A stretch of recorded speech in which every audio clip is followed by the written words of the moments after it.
India US വ്യാപാര കരാറിലെ വ്യവസ്ഥകളിൽ അവ്യക്തതയും ആശങ്കയും ഏറെ.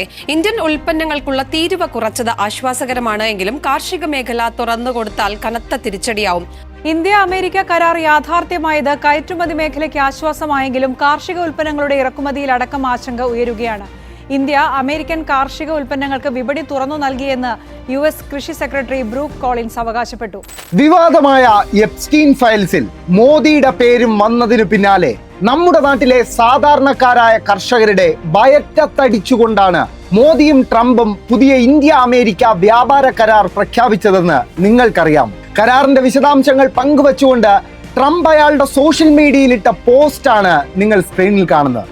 അതിന്റെ അവസാന ഭാഗത്താണ് നമ്മൾ ഇന്ത്യക്കാർക്കുള്ള പണി ഒളിച്ചിരിക്കുന്നത്. അതിൽ ട്രംപ് അവകാശപ്പെടുന്നത് ഇന്ത്യയിലേക്കുള്ള അമേരിക്കൻ ഉൽപ്പന്നങ്ങളുടെ ഇറക്കുമതിക്ക് ഉള്ള തീരുവ പൂജ്യമാക്കാൻ തീരുമാനിച്ചിരിക്കുന്നു എന്ന് മാത്രമല്ല, പകരം $500 ബില്യൺ കാർഷിക ഉൽപ്പന്നങ്ങൾ അടക്കം അമേരിക്കയിൽ നിന്ന് ഇറക്കുമതി ചെയ്യാൻ ഇന്ത്യ തയ്യാറായിരിക്കുന്നു എന്ന് കൂടിയാണ്.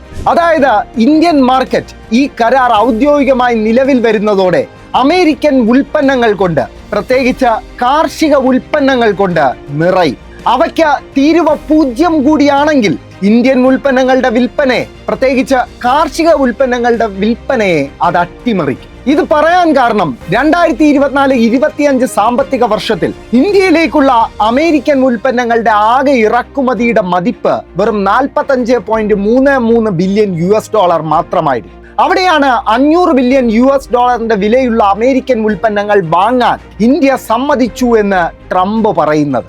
അതായത് നാട്ടിലെ മുതലാളിമാർക്ക് ഇന്ത്യയുടെ സമ്പത്ത് വിറ്റ് ബോറടിച്ചത് കൊണ്ടാണെന്ന് തോന്നുന്നു ഇന്ത്യയിലെ കർഷകരെ സാക്ഷാൽ അമേരിക്കൻ മുതലാളിമാർക്ക് തന്നെ മോദിയും കൂട്ടരും തീരെഴുതിയത്.